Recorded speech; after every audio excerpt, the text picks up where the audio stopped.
Because when we think about the strength of our democracy, you know, I think that there's a duality to the nature of democracy. When it's intact, oh, it's so strong in terms of what it does to uphold and protect individual rights and freedoms. So strong in its nature. And it is very fragile. It will only be as strong as our willingness to fight for it. First of all, let's get one thing straight. Crack is cheap. While millions of gun owners are not registered to vote, anti-gun groups are spending millions of dollars to elect anti-gun candidates.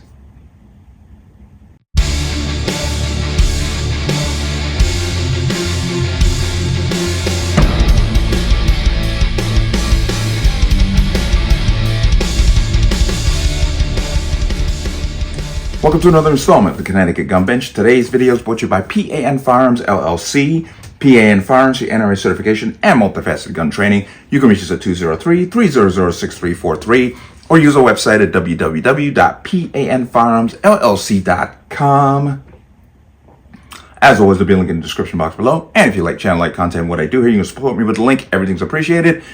And once again, my PSA, if your comments are disappearing from my channel, I'm not doing it.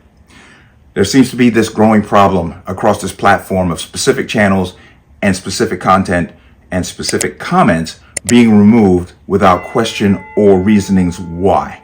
So if your comment disappears, I'm not doing it. Now, if you remember 3 days ago, I did a very interesting video on the fact that millions of gun owners are not registered to vote, and which I found to be just unacceptable. But now Everytown has pledged that they will spend $45 million to elect Harris, which we know would be a disaster for the Constitution and the individual rights of Americans. We know this, not even so much from a ownership of firearms perspective, but also she is open borders, defund the police, abolish ICE, Medicare for all, government-run healthcare, which is just frightening to think about, and also abolishing private insurance. So she talked, it just amazes me that the people who talk about threats to democracy and freedom are the most undemocratic and most autocratic, plutocratic, and despotic that you can possibly imagine. Let me bring you into here. Bloomberg's Everytown pledges $45 million to elect Harris and anti-gun Dems. The Washington Post is reporting that the political arm of Everytown for Gun Safety plans to spend $45 million to elect favored candidates in 8 battleground states in order to put gun control candidates in the White House, House, Senate, and local offices. According to the report, the Everytown effort will include a new student organizing drive with plans to hire 30 new organizers for volunteer recruitment drives at 32 colleges and university campuses in Arizona, California, Michigan, Minnesota, North Carolina, New York, Pennsylvania, and Wisconsin. There does not appear to be any similar effort by wealthy conservative elitists, which the far left claims are hiding around every dark corner of Donald Trump/MAGA movement, a significant block of potential voters. It is a signal that grassroots Second Amendment activists need to get busy and also raise a lot of money for the specific purpose of reaching out and educating voters in this demographic. The report says approximately 80% of aforementioned $45 million will finance television and digital advertising, according to an anonymous source described as a person familiar with the spending who spoke on the condition of anonymity because they were not authorized to speak publicly. At the Washington Post 50 years ago, that individual would be nicknamed Deep Throat. While the report was educational, remarks from WAPO readers provide a glimpse of just how far in the left field they are. And these are comments from the article. Mark M21 I wanted Bloomberg in 2020. We're sorry he stepped down, but I'm glad that he's using his wealth to promote just causes that have been perverted by the far right. We would not have a gun problem if we had a gun laws like every other democratic country. No, just keep in mind, I believe it was yesterday, I did a story coming out of Southport, England, where 3 girls were stabbed to death and another 8 people were injured, 6 children and 2 adults. This fool, see, this is the disconnect that these people have. I keep telling you all the time. They promote nothing but gun violence. This is all they talk about because they don't give a damn about you if you're killed any other way. Bloomberg doesn't give a damn. Bloomberg is a freaking hypocrite of the umpteenth and the highest order. He wants gun control, but not for him. These people are not anti-gun. They're anti-you having a gun. Flaming hypocrite. Another respondent, using the identity John David Trio Pico, declared, "I fear for America where to start.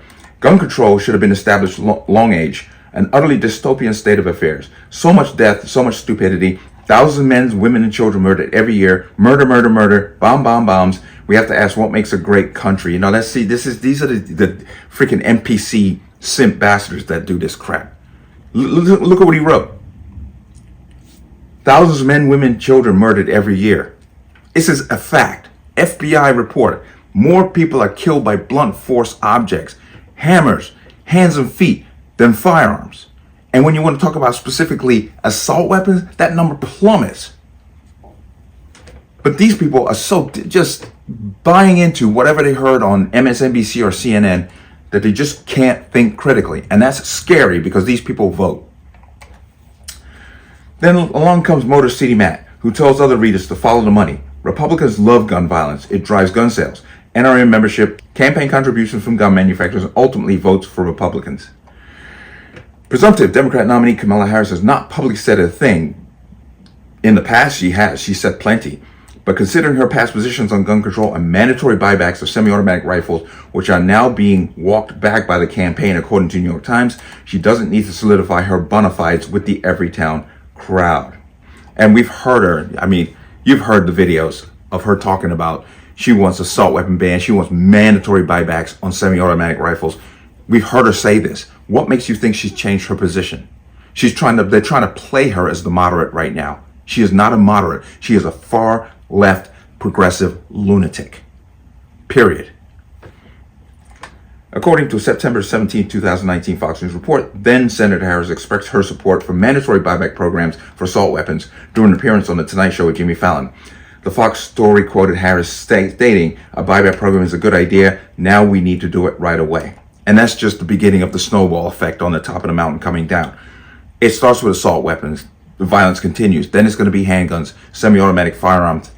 Then it's going to just continue. Snowball coming down the hill. That's all they're talking about here. Critics are quick to note there is no right way to force someone to surrender their legally purchased firearm, even with some sort of monetary reimbursement. It is what grassroots activists have dubbed compensated confiscation, which is technically illegal, but I'm going to come down to here. The WAPO incidentally describes Everytown as a gun regulation group, which is at least a bit more honest than calling it a gun safety group. That's a good point. This is the new talking point. You hear them say it all the time. Gun safety, gun safety, gun safety regulation, gun safety law. It's not gun safety. If they call it gun regulation or gun control, it won't be as palatable to certain people. And they know this. That's why they say gun safety. It's a bunch of crap. They're playing you. It's a psyop. And you got to see through the crap that they're selling you. Okay. I'm going to come down. At its website, Everytown may not be doing Harris any favors with this news release. It essentially makes Harris a owner of the Biden-Harris administration's extremist gun ban agenda. Throughout her career, says Angela Farrell Zabala, Executive Director of Moms Demand Action, Vice President Harris has shaped gun safety policy to protect survivors, invest in communities, and get firearms out of the hands of people who shouldn't have them by creating laws that take away firearms from people who should have them, who have committed no crimes. These people are full of crap. Vice President Kamala Harris has helped lead the strongest gun safety administration in American history with accomplishments that include breaking a 30-year logjam on federal gun safety legislation and taking historic executive action to combat gun trafficking and ghost guns, said John Feinblatt, president of Everytown for Gun Safety. There's a reason Vice President Harris was tapped to oversee the first ever White House Office of Gun Violence Prevention, which was nothing more than an extortion scheme. Hey, pass red flag laws, we'll give you money. That's what that was. She's long been a steadfast and effective champion of common sense laws. Once again, there's that gaslighting word, common sense. To create safer communities. The guns everywhere agenda promoted by Trump and Vance flies in the face of both common sense and public opinion. Who's public opinion? Once again, see how they just say things and don't give you the source? Where are you getting this from? What's this public opinion you claim to be supporting your statement on? They don't have one. They just say it. And Everytown's top priority would be helping Vice President Harris counter the violent vision and win in November. So let me come out of that. So there it is. So Just realize the anti-gun people are coordinated and have money, and they're gonna push their agenda on the populace. We have millions of gun owners who don't register to vote because they say that my vote doesn't count. Well, their votes count. So you better step up, because you can see what they're up to and what their agenda is. And Kamala Harris, it will be an absolute nightmare in the presidential seat. A disaster of epic proportions if she wins the White House. You've already seen her past. She was voted the most liberal senator 2019. They're trying to erase that and downplay it. She has said all these things. Notice they're trying to walk that back now, trying to play her as a moderate. She is not a moderate. She is a left-wing lunatic. Don't assume otherwise. But these people are organized. It's about time we got organized too. Stop with the stupidity of my vote don't count. So don't vote, and you're going to end up with somebody like her, and she is going to run right over the Constitution and your rights, claiming that it's for your safety. Where have we heard that before? But let me know what you think. As always, you can leave your comments in the comment section below. And as always, any statements of violence or statements that lead to violence will be removed. Please like, share, comment, subscribe. Don't forget to hit that notification bell so you're notified the next time a video goes live. I'm going to see you on the next one. Peace.